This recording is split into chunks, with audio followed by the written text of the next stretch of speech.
नमस्कार। गुजरात में चुनावी जनसभाएं शुरू हो चुकी हैं और प्रधानमंत्री मोदी जी यहां पर गुजरात में चुनावी दौरे पर निकल चुके हैं और इसके बाद जो सर्वे सामने आ रहा है वो चौंकाने वाला सामने आ रहा है, क्योंकि आम आदमी पार्टी भी यहां पर चुनावी मैदान में है और फ्री की योजनाओं की वो बड़ी घोषणा कर चुके हैं। तो इस हिसाब से 182 सीटों का क्या महत्वपूर्ण विश्लेषण सामने आ रहा है, क्या गुजरात में मोदी लहर देखने को मिलेगी, इसको लेकर 5 बड़ी एजेंसियों के सर्वे के आंकड़े, क्योंकि प्रधानमंत्री मोदी जी के यहां पर गुजरात दौरे के बाद का ये पहला सर्वे सामने आ रहा है। इस हिसाब से क्या महत्वपूर्ण आंकड़ा बनता नजर आ रहा है, क्योंकि जिसका से बड़ी बड़ी यहां पर सौगातें प्रधानमंत्री मोदी जी ने गुजरात को दी है। अहमदाबाद को 12,900 करोड़ गुजरात को दिए हैं, जबकि अंबाजी की यहां पर 7,200 करोड़ का सौगात यहां पर दिया है, जबकि गुजरात के लिए सूरत को 3,400 करोड़, गुजरात के लिए अगर बात की जाए भावनगर को 5,200 करोड़ के अलावा बड़ी बड़ी यहां पर योजनाओं का शिलान्यास किया है, बड़ी बड़ी योजनाएं यहां पर लागू की हैं। इसके बाद क्या महत्वपूर्ण आंकड़ा बन सकता है, क्योंकि जिसका से यहां पर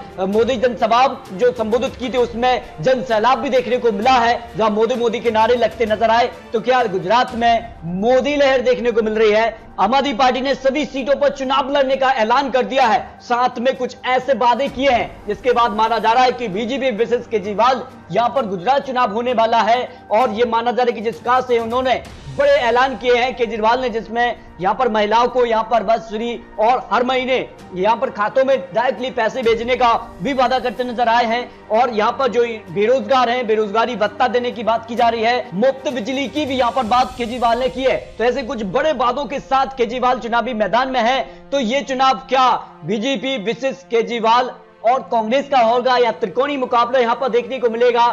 आखिर किसकी लहर इस वक्त गुजरात में देखने को मिल रही है, इस पर आपको महत्वपूर्ण सबसे लेटेस्ट सर्वे के आंकड़े दिखाते हैं। आखिर किसके दावे में कितना दम दिखता है, इसको लेकर ओपिनियन पोल के आंकड़े बेहद ही चौंकाने वाले आ रहे हैं, जिसमें बड़ी पार्टियों को बड़ा झटका लग सकता है। सट्टा बाजार से लेकर अब बड़ी बड़ी एजेंसियों ने भी गुजरात चुनाव को लेकर आंकड़े जारी कर दिए हैं, क्योंकि ज्यादा वक्त गुजरात चुनाव में बचा नहीं है। ऐसे में बीजेपी क्या अपना कमल बरकरार रखेगी या फिर कांग्रेस की वापसी यहां पर हो सकती है? आम आदमी पार्टी क्या यहां पर दिल्ली पंजाब होती हुई गुजरात का रास्ता तलाश पाएगी? इस पर आपको महत्वपूर्ण विश्लेषण ओपिनियन पोल के आंकड़े दिखाते हैं। क्या वाकई यहां पर केजरीवाल के चुनावी मैदान में उतरने से बीजेपी को टेंशन हो गई है और इसी दौरान उन्होंने बड़े बड़े तोहफे और बड़े बड़े वादे करने का जो बड़ा निर्णय लिया है, इसके क्या महत्वपूर्ण आंकड़े बन सकते हैं? सारे महत्वपूर्ण आंकड़े आकर आपको दिखाने वाले हैं, क्योंकि गुजरात को लेकर अब कहीं ना कहीं यहां पर चुनावी कैंपेन चुनावी तैयारी शुरू हो चुके हैं। और इसके बाद क्या महत्वपूर्ण आंकड़ा बन सकता है, क्योंकि 2017 की बात की जाए तो 2017 में बीजेपी 99 सीटें जबकि कांग्रेस ने 77 सीटें हासिल की थी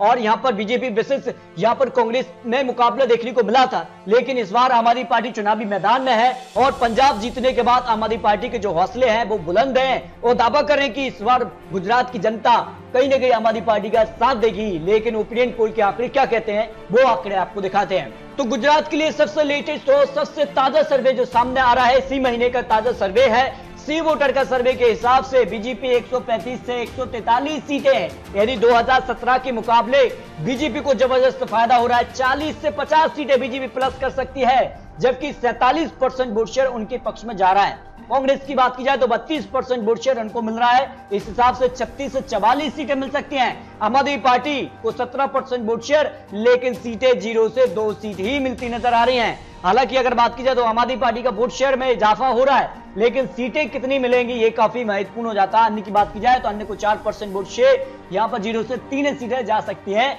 जो सबसे ताजा सर्वे आ रहा है। इसके अलावा अगर बात की जाए तो यहां पर नवभारत का सर्वे जो कि यहां पर बात की जाए तो 182 सीटों पर जारी हुआ है। इसमें बीजेपी 115 से 125 सीटें, जबकि कांग्रेस 39 से 44 सीटें, आम आदमी पार्टी 13 से 18, अन्य की बात की जाए 2 से 4 सीटें मिलने का अनुमान यहां पर लगाया गया। यानी इस ओपिनियन पोल के हिसाब से भी बीजेपी प्रचंड जीत की तरफ बढ़ रही है, एक तरफा जीत यहां पर मिलती नजर आ रही, जो आंकड़े यहां पर निकलकर सामने आ रहे हैं। इस तरह से अगर बात की जाए तो अन्य एजेंसियों के आंकड़े भी आपको दिखाते हैं, जिसमें जो ओपिनियन पोल है जिसमें 94 सीटें बीजेपी को जा सकती है, कांग्रेस को 74, अन्य की बात की जाए तो 14 सीटें अन्य के पक्ष में जा सकती हैं। इसके अलग बात की जाए तो यहां पर इंडिया टीवी अगस्त का जो सर्वे है उसमें बीजेपी को 108 सीट, कांग्रेस को 55, आम आदमी पार्टी 16, अन्य की बात की जाए तो 3 सीटें। बी प्रो साइड जून का जो सर्वे था 2022 को लेकर भाजपा 128, कांग्रेस 36, आम आदमी पार्टी 7, अन्य की बात की जाए तो 1 सीट जा सकती है।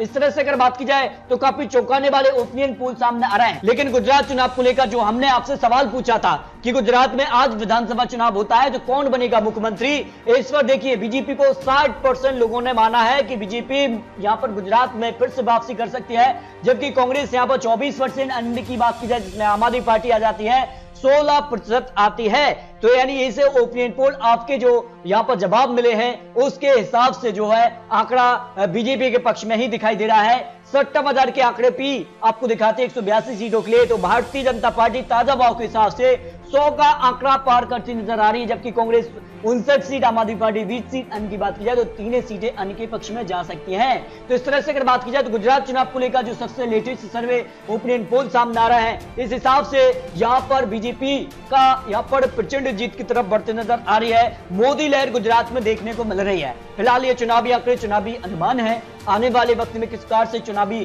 प्रचार होते हैं, चुनावी कैंपेन होते हैं और किस कार के गठबंधन होते हैं, इसके बाद ये आंकड़े बदल सकते हैं। तो आपको क्या लगता है अपनी राय कमेंट बॉक्स में जरूर रखिए।